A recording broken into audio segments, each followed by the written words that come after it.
Star Wars Galaxy's Edge has now been opened at Disneyland for a little bit over a month, and for the last week and a half it's been open to the general public without any reservations needed. I was able to visit during the reservation time period, and so I wanted to kind of share my thoughts and review of the land and experiences as someone who's not really a Star Wars fan. For context, growing up, I never really watched the Star Wars movies.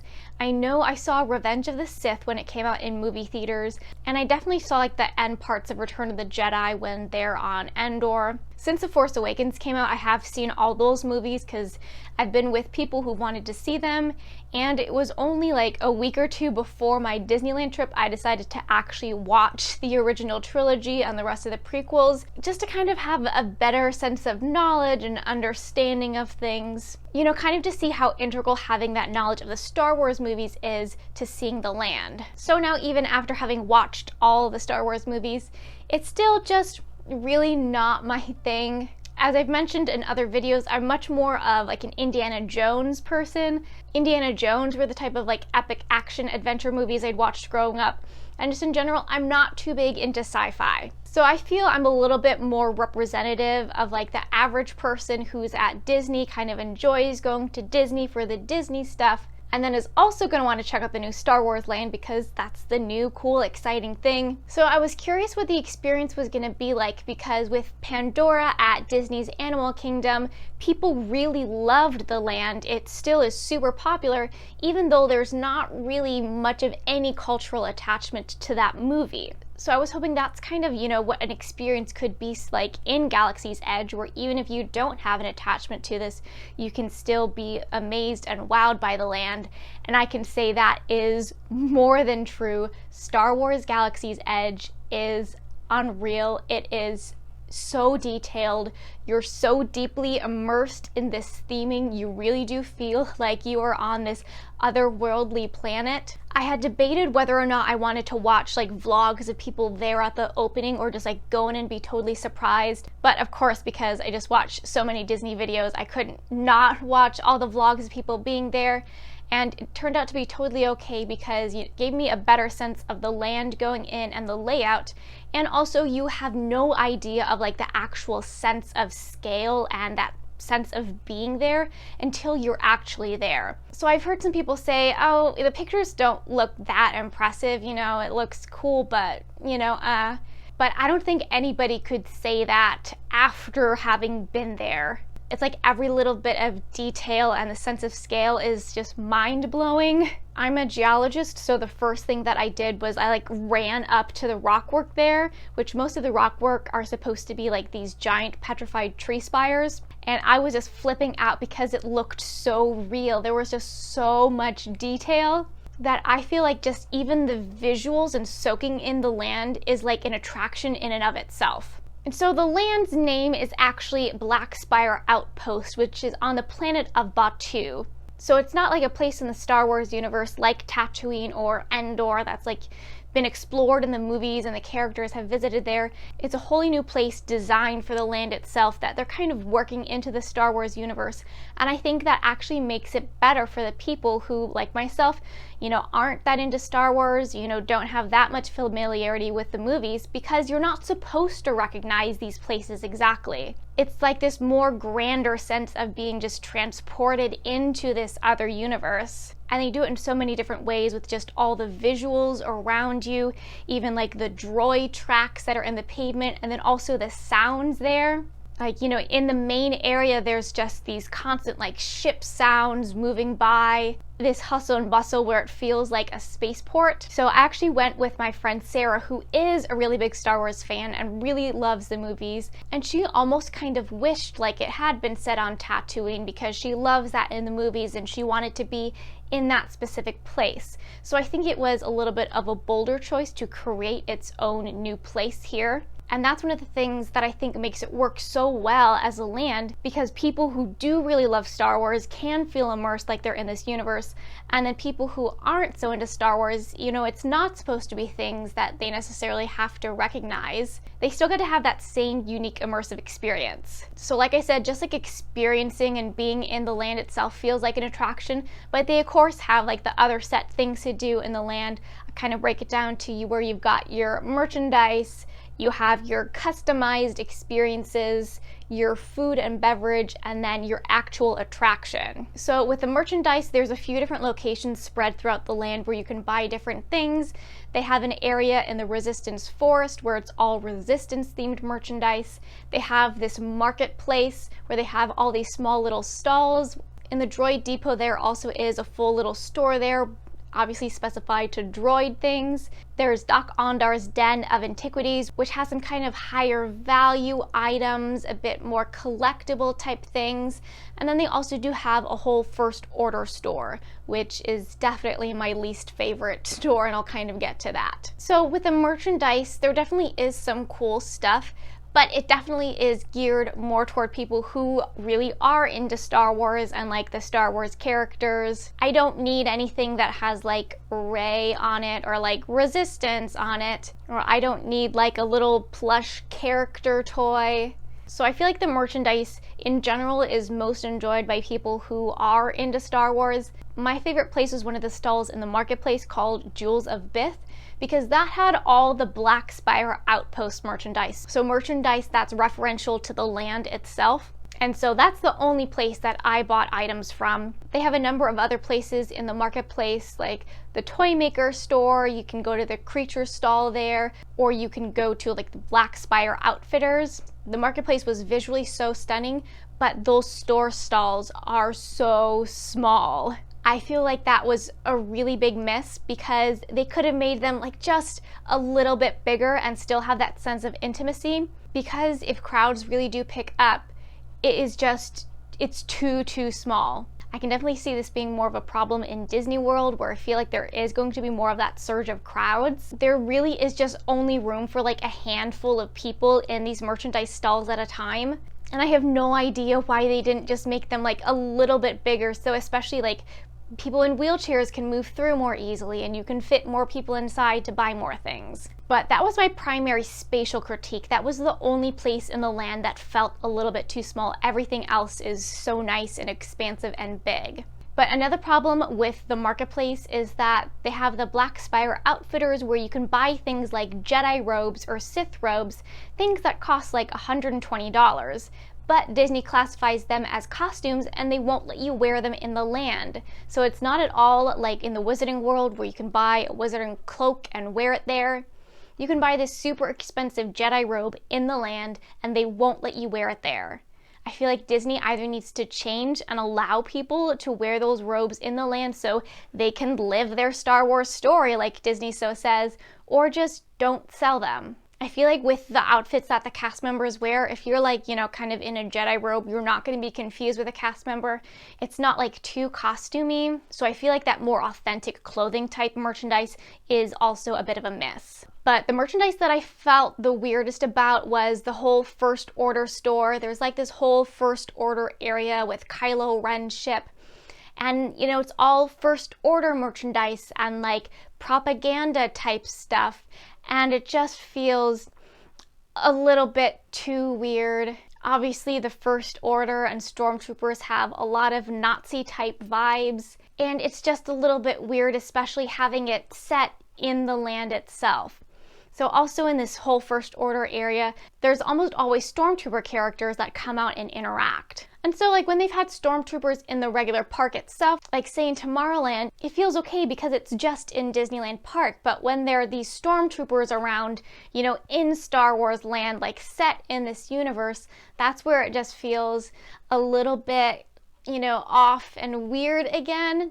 But I noticed that the Stormtrooper characters would most generally interact with like little kids, like kids too young to have much of any idea what's going on. because they can give, more innocent reactions. I think that also kind of makes it, a little less real and scary. But I wish they would go like less heavy on having all these stormtroopers around. And then Kylo Ren is also a character who comes out and he's kind of marching around with the stormtroopers. And so we didn't want to spend a whole bunch of time in that area because we didn't want to have a scary Kylo Ren character and stormtrooper characters come up to us in this First Order area in Star Wars land. They do also have Chewbacca that comes out and Rey that comes out. They generally hang out more so in the Resistance Forest area. I've heard in the future they might bring out more just kind of organic land creatures. I feel like it would be really cool if they did have any actual roaming droids around, or just, kind of creature type characters that made it feel more, otherworldly. But not so much a fan of the stormtrooper centric stuff. Now in the land, they also do have these specialty merchandise experience opportunities in the building of your own lightsaber and building your own droid. Those cost $200 and $100 respectively, so we did not partake in either of those activities, which again I think will be most common because most people probably won't want to end up spending $200 on a lightsaber. And again, as somebody who's, not super into Star Wars, what am I going to do with a lightsaber or a droid once I'm at home? But for those who are even marginally interested and have the money, I think they would be really cool experiences. I've watched a number of the Savi's Workshop lightsaber building experience videos, and there have been some of them where I have almost teared up. I have no emotional connection to this, but it was just so moving and so well done. In one of those videos, the person who was leading the workshop was especially really good and into it. And while we were in the land, I actually saw him walking by and I'm like, he's the really cool Savi's dude. So I feel like Disney has done a good enough job with these experiences that they can kind of rope people in who, aren't even that interested in it just because the experiences turn out to be so cool. There were a lot of people walking around with the lightsabers in the land. So I feel like a lot of people do end up doing that. The one thing is they don't want you to have your actual lightsabers out in the land at all. You can kind of see that for obvious reasons, but then again, it's kind of odd to be selling lightsabers if you're not allowing them to be out. The cast members kind of say, oh, the First Order's around, you wouldn't want them seeing that, better put that away. But if you're spending $200 on a lightsaber, you're probably going to want to have it out and take pictures with it all around the land. So we at least got to see the droid building facility because, like I said, there's also a Droid Depot store that's connected to it. And that does seem really cool. Definitely a less kind of personalized, intimate experience than the lightsabers. The thing with the droids is they do also interact with the land. I think through Bluetooth they might beep and whir, but they also don't really want the droids just out and roaming around. So the droids do seem cool, they just seem pretty expensive for what it is. I feel like that kind of experience will have a lot of longevity in Orlando where it's a continual flux of visitors coming in. But I wonder at Disneyland if they're going to reach a point where most people have done the droid building and the lightsaber building experience and they don't really have to do it anymore. But we didn't do any of these expensive experiences, and we still had an amazing time in the land. So then there's the food and beverage available in the land. They do have a quick service restaurant, they have a quick service stand, they have a beverage stand and a popcorn stand. What they're having as the signature beverages in the land are the green and blue milk, which when I was finally watching A New Hope, I was like, is that the blue milk? That's it? So I have no idea how it became that much of a thing, but I tried the blue milk and it was so good. I can only have dairy-free milks, and the milk stand milks are all dairy-free, so I was so happy. I would equate it pretty much exactly to a more fruity, tropical, icy Dole Whip. So I'd say if you'd like a Dole Whip, you'd like the blue milk. I didn't try the green milk because they were $8 each, which really is just too expensive. They need to cut the price by at least $1. The green milk is supposed to have more citrus tones or kind of orange blossom to it. So I can't have citrus, so I was fine not trying it. But I've heard some people really like the green milk a lot, and other people have said it tastes like dirt. I don't really understand how there's such variance between what people think it tastes like, but I wouldn't be surprised if Disney does change up the recipe because I feel like in general people haven't been loving it so much, but I would say I love that blue milk. I would definitely get it over and over again. We didn't try the popcorn that they had there because, again, it was so expensive for what it was, and it's this sweet and spicy mix. I neither like nor can have spicy food, so I was not interested in that, and it's like this candy-coated popcorn, so I feel like that's kind of just a ripoff. I haven't heard anybody who really liked it. The quick service stand Ronto Roasters, where they have this wrap sandwich with a sausage, people really seem to like a lot. We only had our 4-hour reservation window in there, so we didn't eat there, but visually it's a very cool place. We did end up eating at Docking Bay 7, the full quick service restaurant, which the theming is super cool. It's kind of made up of all these, spaceship parts. So thematically very nice. I had the dinner entree option, which was the pot roast. Definitely really good, but I don't know if it's something that I'd be like clamoring to get again. I also tried the cream puff dessert, also really good, but again, something I wouldn't necessarily be clamoring to get again. I feel like Pandora really hit it out of the park with the food that they offer at Satu'li Canteen, but I don't know if the food was necessarily a full home run here. If I was planning on spending a lot of time in the land again, then I probably plan to eat there again, but I wouldn't necessarily go out of my way to try and eat there. Another thing is that initially when the land opened, the utensils were these really interesting spork-like things, and those were gone so quickly. When we went, we just had regular forks and knives because it was a combination of people both having issues eating with them because one of the items is ribs. And so if you just have like a little spork thing, it's kind of hard to do that. And then also people were just stealing them and selling them on eBay. So people kind of ruined that. But what I thought was really cool with the food was kind of the plates that they put it on and the whole presentation of it. So that fits very nicely thematically with the land. I guess the one other food and beverage place is Oga's Cantina. We didn't get to do that because during the reservation period, you basically had to run right there to get your name in.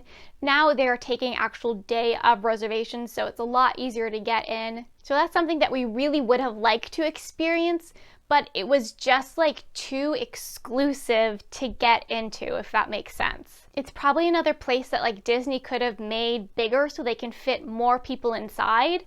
I don't know why they underestimated the popularity of it or just didn't want to make the capacity larger. I feel like the day of reservations at Disneyland now are working a lot better, but I wonder how they're going to do it at Walt Disney World, because are they going to put it as an ADR where all these months in advance you have to try and book it, or are they going to do day of reservations or you just got to run up and wait in line? So that is something that we definitely wished we could have done. But then there is the attraction Millennium Falcon Smugglers Run. It is currently the only attraction open in the land because the actual, big e-ticket attraction, the, equivalent to Flight of Passage in Pandora, Rise of the Resistance, is not open, and it's probably not opening anytime soon. It's touted as one of the greatest things Disney has ever done in terms of attractions. But right now the land only has one ride to rely on, and it's kind of had to act as the marquee ride, which I think it does a pretty good job of for now, and it is very fun. The only thing is it's almost more of a game or an experience than an actual ride, because you're put in with only 6 people total, and there's 3 different roles between being pilot or gunner or engineer, and the experiences between these 3 positions totally differs what your ride experience is like. And you're just randomly assigned a position as you walk up to the cast member. So my friend and Sarah and I, we both got to be pilots. I got to be the right pilot. So I got to pull us into hyperspeed, and I got to move us up and down. Sarah got to go left and right. And it was so much more difficult than I thought it was going to be. I couldn't really get a sense for the responsiveness of it, but we really were controlling it. So when you're pilots, you're actually flying it and you have to work together. We crashed it really good. We hit most of the things that you could hit, and we were trying.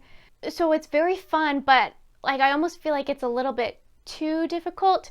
I've also heard of times when there are people who go on and they don't speak English and don't know what to do. There is so little pre-information about what you're supposed to do that, I can easily see just, somebody getting in and sitting there and not, realizing they have to actually push these buttons and move this up and down. So this ride, I feel like, works very, very well at Disneyland, where it's dominated by locals who can go and ride it again and again. You can try out all these different positions. You can kind of master the ride. But if it's just like your, one-time visit to Walt Disney World, you get stuck in maybe a not so desirable position, or like people have no idea what they're doing, that's gonna really affect your ride experience. Although I feel like even if you are just like crashing around, that is kind of fun. But I do feel like they need a more thorough like pre-show description. They're gonna need to change something for Walt Disney World so people have a better idea of what to do and being ready when they're actually in the attraction. So this attraction is a simulator ride, and I was kind of nervous about it because I do not really do well on simulators. And also I like really quickly drank my blue milk because it was so good. So I was like, ooh, I don't know how this is gonna be. But I did not feel anything. And I've heard people say as pilot, you feel it most because you're focusing on the screen most.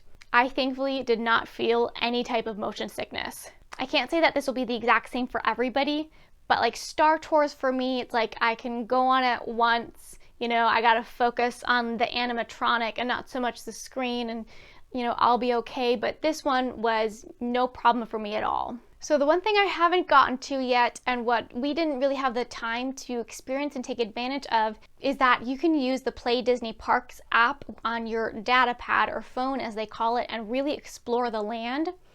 There are all of these like cargo containers with QR codes on them. You can scan them and see what's inside. You can hack droids. You can like build up a score. So for all the people who say like, all the land is one ride and these, expensive experiences, no, there is this totally free thing that you can do. I really wish we had the time to do it. When they initially announced it, it felt a little bit lame, but actually being there and like seeing all the things you could do, it seemed like it would be really cool and a really good way to spend a lot of time in the land, enjoy it, and not have to spend money on like merchandise or experiences. And then also with that app, you can translate the Arabic, the language there, so you can read all the signs. But the one thing that hasn't really felt like it's come to fruition is that, they said you'll like have a story there. If you do poorly, on the Falcon and crash it, that'll like follow you throughout the land. And I've seen none of that. And at Disneyland, I have no idea how they're going to do that unless you're actively on the Play Disney Parks app and something is somehow like connecting it. I feel like it could only work in Walt Disney World where you have your magic band on and that's, actively tracking you or doing stuff. But I did not get any sense of that where like you have this, fulfilled, carried on experience throughout the land. That was also a part that I wasn't like really interested in. Like I don't really need to live my Star Wars story. So I don't know if they haven't just developed that much yet. I don't know if they're waiting until they get started on the Star Wars Hotel. But as of now, there was no way of like connecting how good or bad I did on the ride and then that affecting any of my other experiences in the land. Some other things that were kind of cool and interesting is that the cast members obviously are all in character there. So I had a shirt that I made that said, "May the churros be with you," and I was wearing my lightsaber churro ears. And so the cast members or Batuans there were like, what's a churro? Or like, oh, churros, I've heard of those before. So, they have to pretend like they are actually from this planet that they're living on. They have this whole set of kind of language and slogans. And this is more so applicable to Disneyland, but they also had to come up with a clever way of asking if you're an annual pass holder, because annual pass holders get discounts on their merchandise. And when I checked out, like I couldn't even remember what the cast member asked me. I was so confused. They're like, "Do you have a blah blah blah?" And I'm like, "What? I have no idea what you're meaning or talking about." And so they had to kind of slyly come up with a way to like be like, "Oh, do you, have that annual pass that would get you a discount here?" I'm like, "Oh, no, I don't have that." So I'll be curious to see how long this kind of, in-depth character acting continues. It definitely overall enhanced the experience, but like I just said, there's a little bit where it kind of hinders what's going on. But overall, I would say everybody is going to have an awesome time experiencing Star Wars Galaxy's Edge. Even if you've never seen the movies at all, the land is just so well done and so transportive with just the most stunning detail and thought into everything. You know, even the bathrooms, you know, feel so fully themed, and they have kind of like these trough style sinks, and it feels like just this right level of otherworldly. So for anybody who has been saying that, well, it looks like Star Wars Galaxy's Edge isn't too successful, or, you know, it's not living up to the hype because they've seen the low crowds at Disneyland, they are not correct at all, and obviously haven't been to the land. Galaxy's Edge, I've not heard like a single person who's been in there who, you know, hasn't really enjoyed it. And the low crowds at Disneyland are not because it's not successful. It is successful. People are going there and really enjoying it.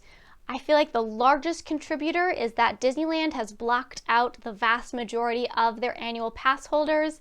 The number that I've heard is Disneyland is like 80% annual pass holders to 20% tourists. So they've blocked out most of the people who can come there. And then if you're a tourist who is solely coming to visit Galaxy's Edge, you might be, well, why don't I just go to Disney World and visit it there because it's opening sooner?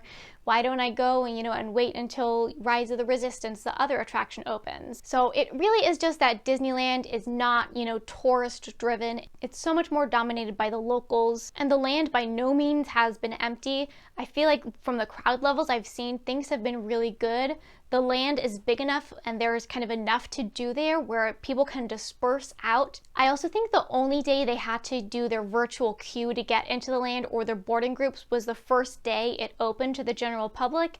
And since then, it's just been, if you can walk in, you know, it's open. And I feel that's also really due to how well Disneyland ran their reservation period. There were definitely a lot of people who were able to visit during that time frame, and I think they were able to work out quite a lot of kinks in the system.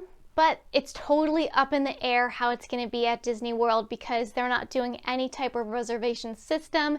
They're just doing extra magic hours where the park opens at 6 a.m. So I'm fascinated to see what the opening is going to be like there. But if you're going to be in a Disney park when Galaxy's Edge is open, you absolutely have to visit it, because it will pretty much blow your mind. It's this level of theming and immersion where it's not necessarily that I forget, you know, I'm at Disneyland because, you know, I know I'm at a theme park and my feet are tired from walking all day, but it feels so separate and distinct. And at Disneyland, it actually works super well being there. The only awkward thing now is they still have a number of Star Wars things in Tomorrowland, where if you're going to have a whole, you know, Star Wars land, it feels weird to have, you know, other branded Star Wars stuff out. So I'm wondering if they're going to phase that out, because you don't need to go to the launch bay to meet Chewbacca if you can go to Black Spire Outpost and see Chewie there. But that's basically kind of like all of my thoughts on Galaxy's Edge. And really, I mean, overall, my review as a person who's not really a Star Wars fan is like, wow, I can't wait until I'll be able to go back. But what I'd love to hear is people's predictions for how opening is going to go at Disney World. Is it going to be just absolute craziness where, you know, it's a flood of people and it's just hours-long lines? Or has there just been so much worry and hype where people are afraid there's going to be so many lines, and then maybe people are going to stay away and pull back? I feel like at Disney World, it's definitely going to be more crowded than at Disneyland, because Hollywood Studios has so few attractions. So if you're not in Galaxy's Edge, there's comparatively little that you can do there. And so if you're coming to that park, you're probably going there to be in Galaxy's Edge. Whereas Disneyland absorbs the crowd so much better because there's so many other rides and attractions to do there. So I definitely think Walt Disney World is going to have a busier, crazier opening than Disneyland, but I just don't know how crazy those crowds will be. But may the spires keep you!